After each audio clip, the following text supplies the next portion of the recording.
दास ने कहा था शिवस्य उपमा वा तुलना नास्ति।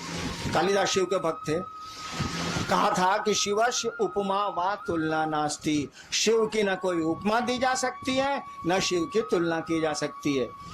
लेकिन तब भी सोचिए हरिदास ने क्या कहा।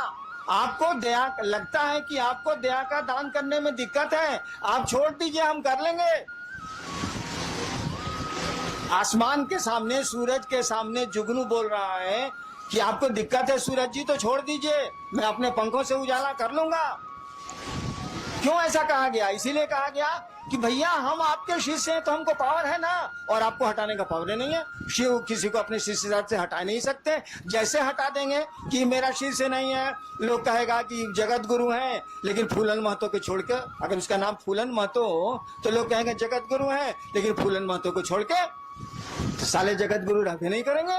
जगत गुरु एको आदमी गया तो जगत गुरु नहीं है वो। इसीलिए किसी को मना कर ही नहीं सकते कि तू मेरा शिष्य नहीं बनेगा या नहीं है, उनको तो मानना ही पड़ेगा। अगर आप कहते हैं कि शिव मेरे गुरु हैं तो शिव को मानना ही पड़ेगा कि आप उनके शिष्य हैं। नहीं कैसे मानेंगे? जिसे कह देंगे नहीं हम नहीं मानते हैं, उस दिन जगत गुरु रहेंगे, लेकिन जगदीश पाणे के छोड़ के 4 साल जगत गुरु रहेंगे कैसे? -1 हो जाएगा, 1 कम हो जाएगा। तो मना नहीं कर सकते, और मना नहीं कर सकते तो हम लोग शिष्य हैं, और शिष्य के रूप में शिष्य की शक्तियां हमको आपको हैं। क्यों नहीं करेंगे महादेव का काम? महादेव को दया नहीं करनी है, मत करें वो। मैंने ऐसा मैं नहीं कहता कि नहीं करें वो, लेकिन उस दिन शिवरात्रि के अष्टजाम में ऐसा ही उनको कहा था। कहने का लहजा थोड़ा सा शरीफ वाला था कि लगता, बोल नहीं रहते इसीलिए बोले थे हम, कि लगता है कि आपको दया का दान करने में थोड़ी दिक्कत है, आप छोड़ दीजिए, हम कर लें। बहुत शराफत से बोले थे। अब सूरज के सामने जुगनू बोल रहा है, उस साले की क्या बिसात है बोलने की, लेकिन बोल तो रहा ही है। तो गुरु दया से ये काम होगा, ये एकदम सच है, इसमें दो मत नहीं है। लेकिन अगर गुरु की दया नहीं भी होती है तो हम आप कमजोर हैं क्या? हम आप गुरु का काम नहीं कर सकते हैं क्या? बाबूजी अगर खेत नहीं जोत रहे हैं तो बेटा छोड़ देगा कि उपज करेगा? वो हल चलाएगा, वो तो करेगा, क्योंकि वह उस बाप का वो बेटा है, इसीलिए करेगा वो। हम लोग उस गुरु के शिष्य हैं, शिव हम लोगों के गुरु हैं, इसीलिए उनका आदेश हम लोग करेंगे। और मैंने कहा जो गुरु का आदेश नहीं करता है वह शिष्य नहीं है। हमने यह भी कहा कि आप नहीं करते हैं तो उस गुरु से कहिए, क्यों नहीं कहते हैं? तो आप तो गुरु से कहिएगा नहीं। जब 1000 आदमी में आप कहते हैं कि बड़े ने गुरु भाता दया करें, विधि नीलम आनंद दया करें, तब आप महादेव से बाहर में क्या कहते होंगे? हमरे मुंह पर कह रहे हैं कि आप हम पर दया करिए, तो बाहर में आप क्या कहते होंगे? समझ में नहीं आता। अरे दया गुरु ने करते हैं, दया उनकी संपत्ति है ना, कोई लेके करेगा। चापाकल अगर पानी दे रहा है तो लोहा साला चापाकल को अपने बाबूजी का पानी है, बताइए जरा। बोरिंग चल रहा है, पूरा लोहा है कि नहीं? ऐसा पानी है बोरिंग में अपना? जमीने का ना पानी है भैया। वो चापाकल दे या कुआं दे या बोरिंग मशीन दे, कोई दे, जमीने का ना पानी देगा। अरे ससुरा हमू दया करेंगे तो महादेव की ना दया करेंगे, उन्हीं से न लेके चापाकल साला पानी आ देगा। अपने में तो लोहा है साला, इसको अपना पानी कहाँ है? तो क्यों नहीं शिव से आप दया मांगते हैं? वो दया करते हैं। हमको तो छोड़ दीजिए, हमको तो लाचारी है दया करने की, मैं क्या कर सकता हूँ? मेरी तो फुलवारी ही है, तो मैं क्या करूं? मेरे तो लोग आप लोग मेरे आदमी ही हैं, तो मैं मुझसे दया क्यों मांगते हैं? उस शिव से मांगिए ना मिलजुल के। हम पर तो आपका पूरा अधिकार है, नहीं भी मांगिएगा तब भी आपको मिलेगा, मांगिएगा तब भी मिलेगा, नहीं मांगिएगा तब भी मिलेगा।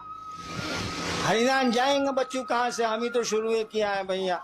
जितने भी फूल खिल रहे हैं शिव शिष्यता के, मेरी ही बागवानी के फूल हैं। उन फूलों की सुरक्षा, उन फूलों का बढ़ाना वो तो मेरा अपना है, उसमें हम क्या कर सकते हैं? वो हमसे मांगिए या नहीं मानिए, हम तो हैं ही आपके साथ, हमेशा रहेंगे आपके साथ। शरीर में है तो भी रहेंगे, शरीर के बाद भी रहेंगे। और हम चाहते हैं कि आपके साथ वो महादेव रहे, वो आपका गुरु रहे। दान लीजिए, ज्ञान भी लीजिए। उनसे बड़ा दानी नहीं, उनसे बड़ा ज्ञानी नहीं, दोनों काम करिए। दान का तभी उपयोग हो सकता है जब ज्ञान हो, और नहीं तो दान का कोई उपयोग नहीं है। सुना है ना कि सुपुत्र होगा तो कहला धन इकट्ठा कर रहे हैं भाई साहब, और कुपुत्र होगा तो कहला धन इकट्ठा कर रहे हैं भाई साहब। कुछ समझ में नहीं आ रहा। कहा जाता है ना, हो ही सुपुत्र क्या धन संचय, हो ही कुपुत्र क्या धन संचय। अगर बढ़िया बेटा निकल गया तो कहला संपत्ति इकट्ठा कर रहे हूं, कर लेगा। और खराब बेटा निकल गया तो कहला संपत्ति इकट्ठा कर रहे हैं, लुटा देगा, नष्ट कर देगा, खत्म कर देगा। हो ही सुपुत्र तो का धन संचय, हो ही कुपुत्र तो का धन संचय। समझ का खेला, ज्ञान का खेला, और कुछ नहीं। सुपुत्र का मानी क्या? ज्ञानवान। कुपुत्र का मानी उसको समझ नहीं है। तो गुरु ज्ञान देते हैं, और आपके गुरु शिव हैं, ज्ञान उन्हीं के पास है, दान उन्हीं के पास है, सब कुछ वही रखते हैं। ज्ञान मांग लीजिए तो दान मांगने का अकील भी आ जाएगा, इसे अकीलो नहीं है। ज्ञान मांग लीजिएगा तो दान मांगने की बुद्धि भी, समझ भी आ जाएगी। एगो लड़का के बियाह बरतुहार आई रहे, होखे वाला ससुर पूछलस कि बियाह में का ले बउआ, कहलस की रेडियो ले, रेडियो। उसका साथी पढ़ता था बाहर, वो तो देहाते में रह गया था, वो टीवी जानबे नहीं किया। पीछे से उसका साथिया खोस रहा है, तेरे टीवी बोलना, टीवी आजकल तो एलईडी तक आ गया है रे साला, बोलना रे साला, एलसीडी एलईडी बोलना रे साला। वो साला जान ही नहीं रहा है कि टीवी क्या है, फिर वो बोल रहा है कि जी रेडियो।